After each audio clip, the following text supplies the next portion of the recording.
This is a great event twofold.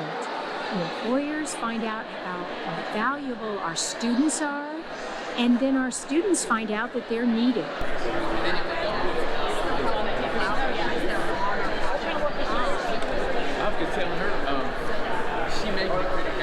A lot of folks believe that, hunting down a good job is going to occur online and sending out a million resumes, which that's just not the case.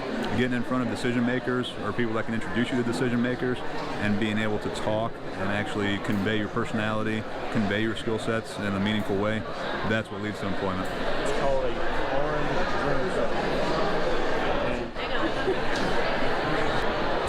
This is an important event for our veterans because it's a chance for them to get out and network. Some of them don't really have the confidence that veterans are wanted in society. They want their skills, their persistence, their drive for success, and every employer here is looking for our veterans.